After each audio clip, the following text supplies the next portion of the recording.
안녕하세요. 꼬들 선생님입니다. 너무 오랜만에 공부 영상을 올리는 것 같아서 약간 적응이 안 되네요. 오늘 저는 아침에 조금 라떼를 먹는 습관이 있어서 동네 카페에 왔어요. 타스쿠치.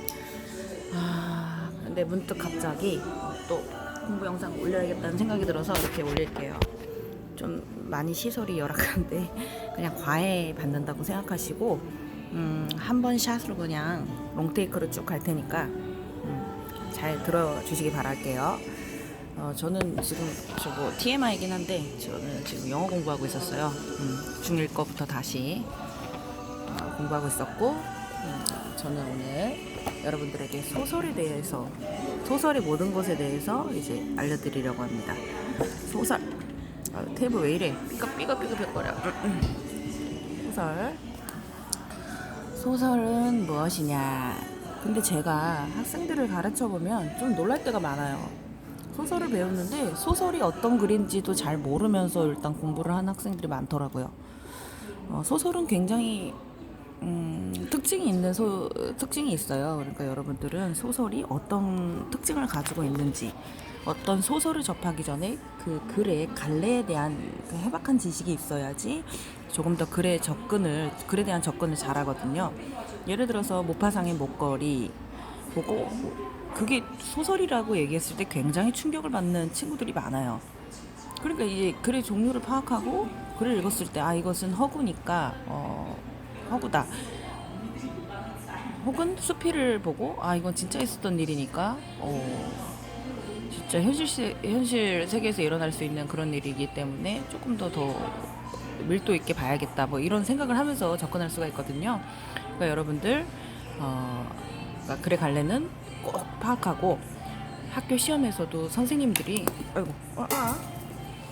어디 갔어?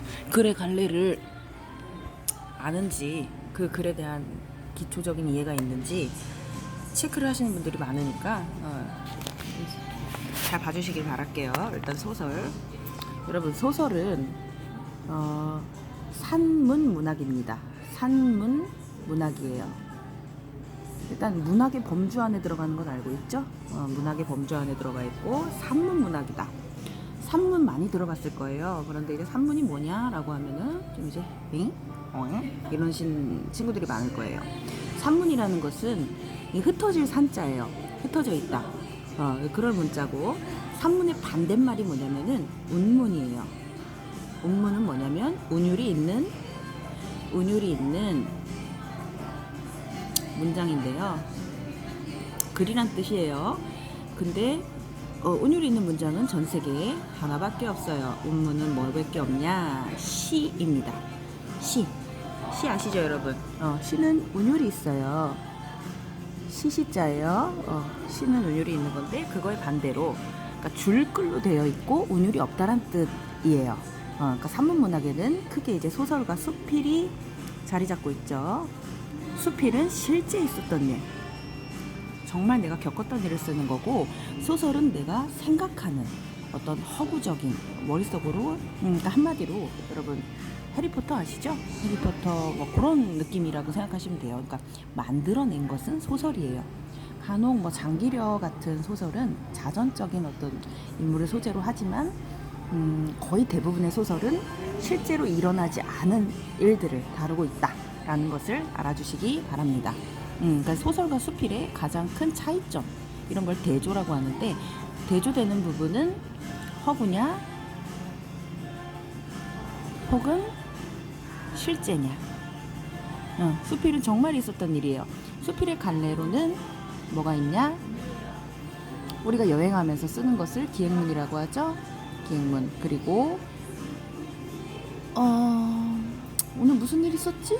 일기. 그 다음에 또 편지글. 한자로는 서간문이라고도 하죠. 편지. 이렇게 소설과 수필이 있습니다.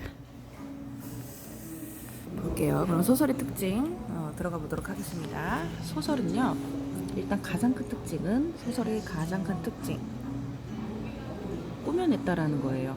만들어진 이야기예요. 그것을 허구성이라 그래요. 허구성, 비어있는 구성. 만들어진, 꾸며낸 이야기란 뜻입니다. 그래서 소설 읽고 어머 어떻게 저런 나쁜 사람이 있을 수 있어요, 저거 그냥 뚜까 팰까 막 이런 생각할 필요는 없어요. 왜냐면 만들어낸 것이기 때문에. 하지만 근데 이거는 제 생각에는 그런 소설은 제외예요.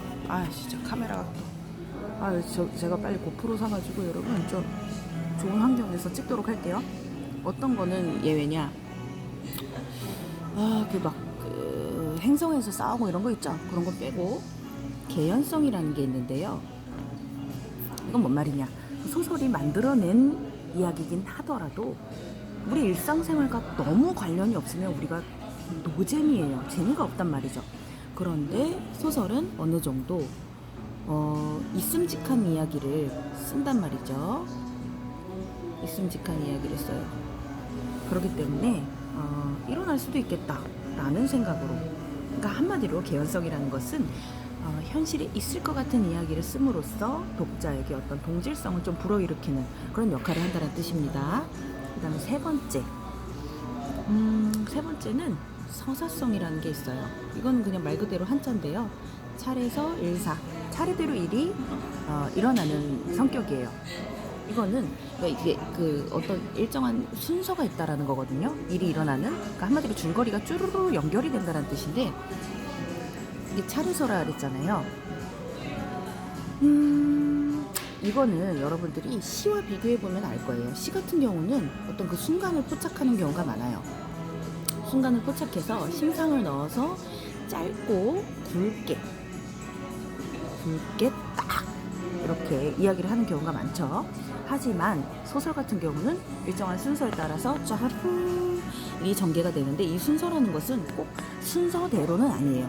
그 순서라는 것은 순행적이라는 것도 있고, 일이 일어난 순서대로 그냥 과거, 현재, 미래 이런 식으로 가는 것도 있지만 왔다 갔다 역순행적. 여러분 헤르만 헤세의 나비라는 소설 아시죠? 그 소설 같은 경우는 현재에서 과거 다시 현재로 오잖아요. 이런 순서, 일정한 그 어떤 물리적인 시간과는 관련 없는 작가가 만들어 놓은 어떤 일정한 틀, 시간에 의해서 사건이 진행된다는 뜻입니다. 네 번째 들어가 볼게요. 산문이에요. 그죠? 아까 얘기했죠? 산문성은 그렇게 어렵지 않아요. 운율이 없다는 뜻입니다. 운율이 없어요. 그래서 시와 다르다는 이야기만 아시면 되고요. 다섯 번째는 요거 조금 학생들이 헷갈려 할 수 있는데, 진실성이라는 게 있어요. 진실성. 허구성 꾸며낸 거라며요. 왜 진실성? 앞뒤가 안 맞잖아요. 라고 할 수도 있어요. 근데 이 허구와 반대되는 개념은 사실이에요. 사실성이에요. 헷갈리시면 안 돼요. 허구성과 사실성이 반대되는 개념이고, 진실성 같은 경우는 이제 진짜. 뭔 말이냐, 소설은, 그러니까 여러분 잘 생각해 보세요. 여러분들이 여지껏 읽었던 소설 중에서 친구 때리자, 도둑질하자, 나쁜 짓을 종용하는 그런 주제가 있었나요?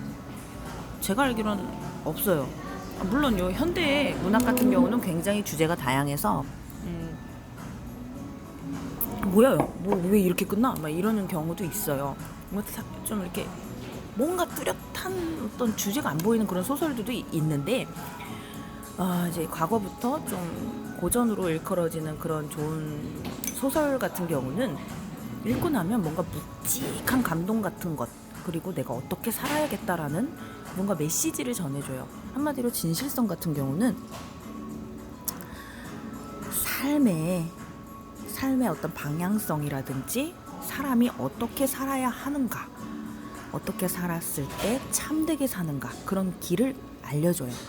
삶의 진실을 추구한다라고 얘기하는데 이 말이 조금 와닿진 않죠. 그래서 저는 학생들한테 가르칠 때 조금 쉽게 풀어서 설명해줘요.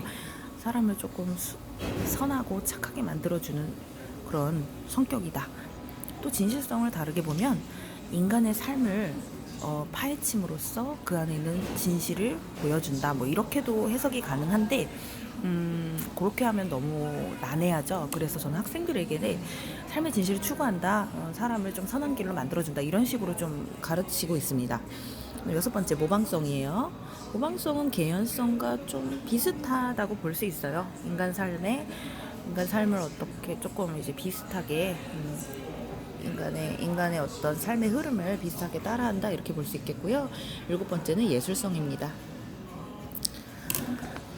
우리 일상생활은 우리가 열심히 살곤 있지만 어떤 그 굉장히 뭐라 그럴까 이런저런 질서가 조금 없이 흘러가잖아요. 근데 이 소설이라는 장르는 소설을 집도하는, 감독하는 이 소설가가 본인의 어떤 그 본인만의 그 틀에 사건들을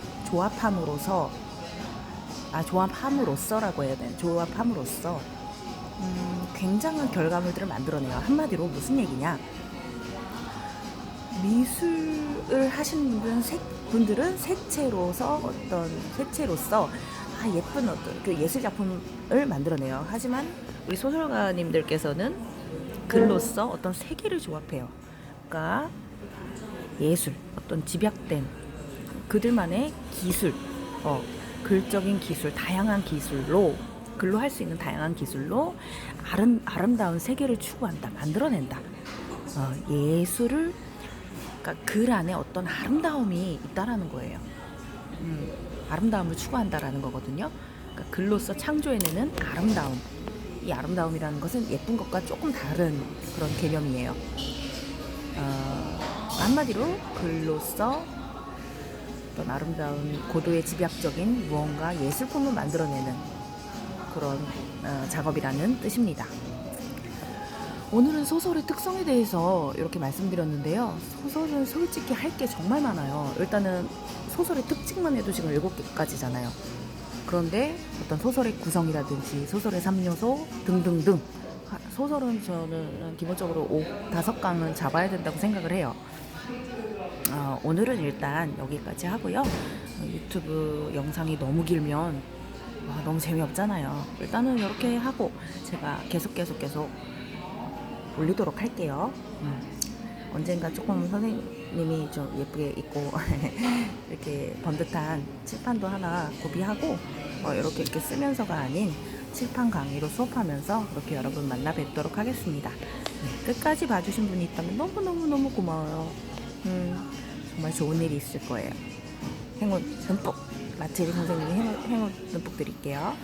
쌤은 그러면 여기에서 영어 공부 조금 하다가 여행객도 좀 짜고 이렇게 하다가 가겠습니다. 집에 커피 식었다. 커피 먹게요 여러분. 안녕.